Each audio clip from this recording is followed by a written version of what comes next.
Welcome to the Policy Shop, weekly conversations with public policy experts where we'll dive into the most important issues affecting all of us here in Illinois. I'm Hilary Gowins. Let's get started. Welcome back to the Policy Shop. I'm Hilary Gowins. Governor J.B. Pritzker appears to be considering a presidential run in 2024. Joining us today is IPI's Vice President of Marketing, Austin Berg, who will set the stage for what a Pritzker presidency could look like. Welcome, Austin. Thanks for having me. Okay, so Austin, if J.B. Pritzker runs for president, you and I are in an interesting position because we've been following his political career since it got going. You know, he was elected, he became the governor, and then in the first year, it was like he could pass whatever he wanted. He got his main agenda items ushered through, all but the progressive tax, which everyone rejected in 2020. And now, you know, post-COVID, it's looking like he really wants to set his cap at the White House. So before we go down that path, let's talk about JB in Illinois. So has Illinois gotten better or worse under Governor J.B. Pritzker? That's a really good question. I think that's the first question people should ask when a governor is going to run for president. It's basically like, what were the results? They have a lot of power. Governors have a lot of power to determine the direction of their state. We saw that perhaps nowhere was that more evident than during COVID, but it was true before COVID, and it will be true after. The decisions that governors make have a large impact on the future of states and their state's performance. And when people talk about J.B. Pritzker for president, a lot of the reasons that they talk about are really political reasons. So they'll say, you know, in his first term, in his first session, he got this big agenda passed. They'll say he's got, you know, he's the richest governor, I think, in the history of the United States, definitely in the United States now. So he's got all this money. He's giving millions of dollars to the Democratic Party apparatus generally, nationally. He just gave like $24 million to the Democratic Governors Association. He's speaking in New Hampshire, and people like him at the speech. He's speaking in Florida, and Democrats like him at the Florida speech.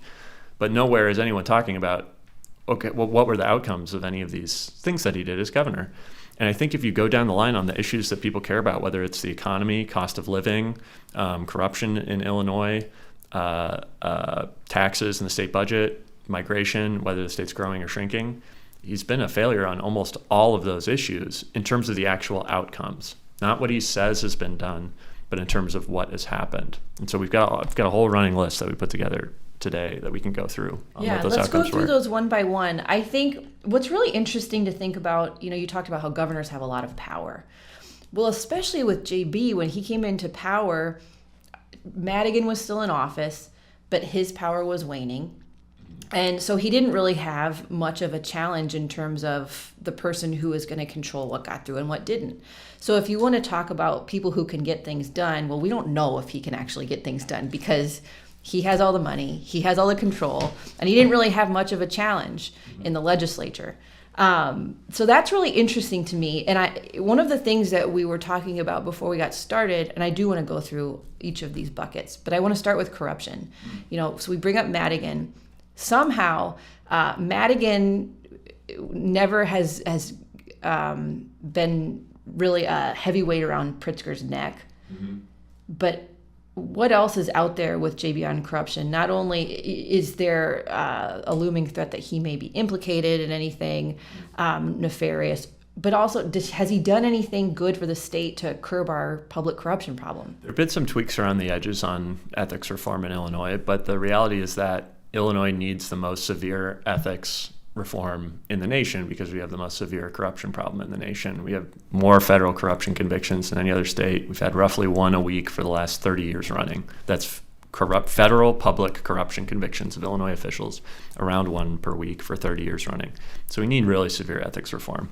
Pritzker has not delivered on that, and he didn't even really run on it. And the reason he didn't really run on it is because he relied on Mike Madigan's Democratic Party operation to get elected. He gave that operation, I believe, around $10 million before he was elected. So, of course, Madigan fell in line with most of the things that he wanted in the legislature.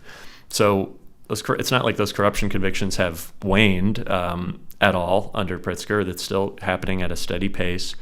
He hired, I believe, over 30 people was the WBEZ reporting from Madigan's clout list. So basically every governor that comes in, Madigan had a list of people that he wanted hired in certain positions, and Pritzker was happy to oblige Madigan and hiring those patronage positions. And then I think the most egregious and undercovered thing that he's done is, in the face of hiring all of these patronage clout hires into state government, his administration is using taxpayer money to sue to have the watchdog fired. So there's a court-appointed monitor of all the patronage hiring in Illinois, for good reason, because it's been a problem throughout the state's history. And the Pritzker administration has argued, this is fine, don't worry about it, we have it under control, this court-ordered monitor should be removed. And that's crazy. I mean, in a state where we have such a massive problem with public corruption, for the governor to be on the exact opposite side of better oversight and better watchdogs in state government is really disappointing. Yeah, his we've got this attitude is really surprising. Okay, so let's go back to the things that people are feeling the most in terms of Pritzker's track record, and that's going to be stuff affiliated with our pocketbooks or associated with our pocketbooks. So in terms of tax and fee hikes, can you sort of set the stage for people in terms of what he's done and what you would consider his track record to be if we were to go to the next level politically? Yeah, so I really think it can be summed up into the haves and the have-nots. So certain groups of people have fared very well under J.B. Pritzker, particularly government sector workers. Really, the rest of the state, which is the vast, vast, vast majority of people, 90+% of people, have not fared so well. One of his first actions when becoming governor was, and again, this is a political tactic unrelated to outcomes. This is a political move. He gave AFSCME, which is the largest state worker union, 12% automatic raises throughout their next contract and a $2,500 bonus. So he got into office and he just dumped a bunch of taxpayer money into his allies in AFSCME. And what do we see now in the private sector in Illinois? We have the worst unemployment rate in the Midwest. I think we have the fourth highest in the nation. So it's 4.5% unemployment. So our unemployment has persistently outperformed, if you want to say it that way. It's been higher than the rest of the nation and most of our peer states throughout his tenure as governor. We are last in the nation for small businesses that create jobs, forming those small businesses. They're called high propensity business applications. The Census Bureau measures those. We were the worst in 2021 of any state. We had the smallest increase. We have one of the lowest business formation rates in the Midwest, period. And this is what I think is the perfect encapsulation of rhetoric versus results for J.B. Pritzker.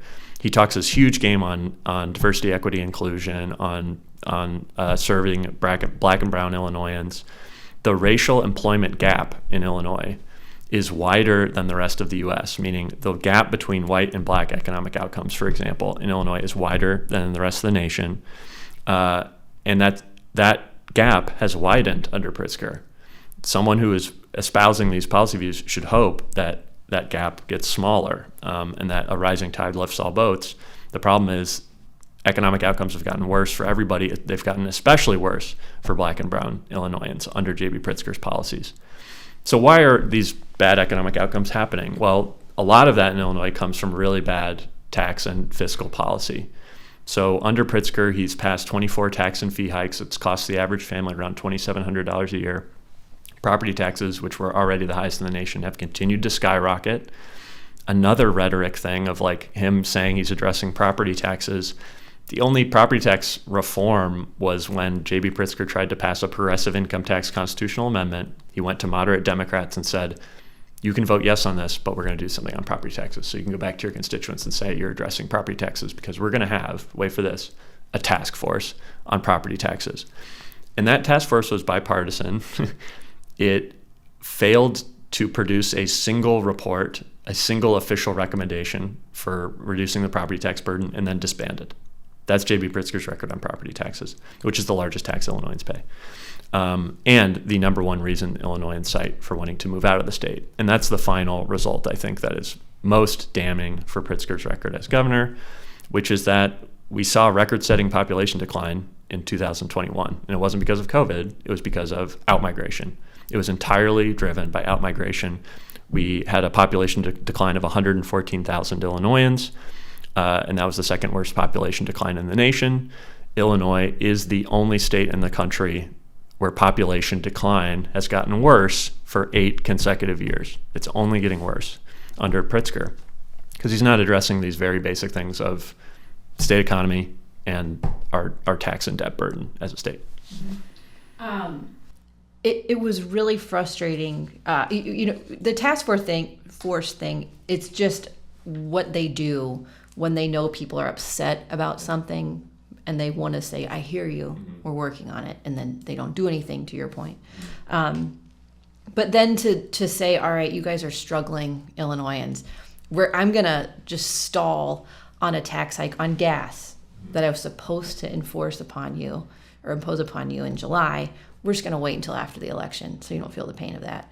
And then with the property tax rebate, $600 in savings on property taxes isn't going to do anything for anybody. Our tax bills are so high. And the same with the grocery tax. I mean, it's all just very superficial, and it's really frustrating to see that that's all we've gotten in terms of progress on fiscal reforms. Yeah, the only real tax relief that he's passed was, again, getting back to the political element of why people might be excited for him to run for governor. The only relief he's given was temporary, and it's ahead of the November election, and it's going to disappear right after, whether he's elected or not. It's a lot of political rhetoric with really poor results for most people in Illinois. Well, and the big topic you have to tackle too is COVID, because if we were pushing back on JB in a public forum and we were laying out all of these things that he hasn't been able to do for us yet, he would probably say, well, look, I had a great track record on COVID. We had 2+ years where we had to navigate fighting this virus.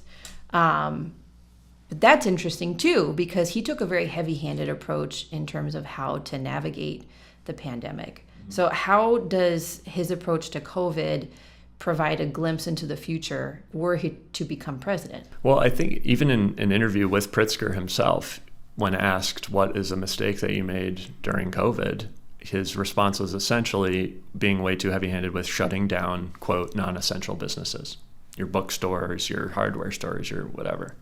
And I think most people in Illinois would agree with him on that. Of course, he gets a lot of latitude, and governors across the nation got a lot of latitude for their actions taken during COVID. It was an emergency. So governors had, these sort of extraordinary powers, and they used them in very different ways. We're still in a state of emergency in Illinois today. What is it, like 30 plus consecutive months? Yeah, it's almost 40 now. Yeah, almost his, a majority of his term will have been governing via executive fiat over the state of Illinois, which he completely ignored the General Assembly, which was members of his own party, supermajority Democrats, and they had literally no voice whatsoever for a year, 2 years during COVID, for COVID policy. So you had constituents who maybe have had totally different opinions than the governor on what they needed to keep their community safe. They were not heard at all because there was no democracy whatsoever. There was no check on the executive authority. Pritzker wielded that and made mistakes, to his own admission. And we see that both in the economic effects felt in Illinois, and we see it persisting. The state is very, very slow to recover. And I think that's due not only to heavy hand during COVID, but these structural issues that he has refused to fix. For example, are crushing pension debt and really, really high property taxes, because fixing those things do not benefit his core political muscle in the state, which is government sector unions. How do you think he would do if he ran? For president? Remains to be seen, right?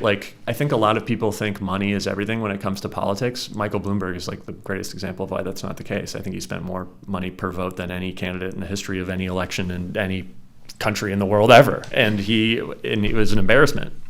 He lost, right? So, who knows? Maybe a bunch of factors conspired so that he is, the leading Democratic candidate in the primary in 2024. I think if he's judged on his results in Illinois, he's going to have a really tough time. I think if he's judged on his political saleability or something like that, then maybe he has a shot. All right. Well, thank you for tracking this and for your analysis, and we'll keep doing more of the same as we inch closer and closer to November. Thanks, Austin. Thank you. Listen and subscribe to The Policy Shop wherever you get your podcasts.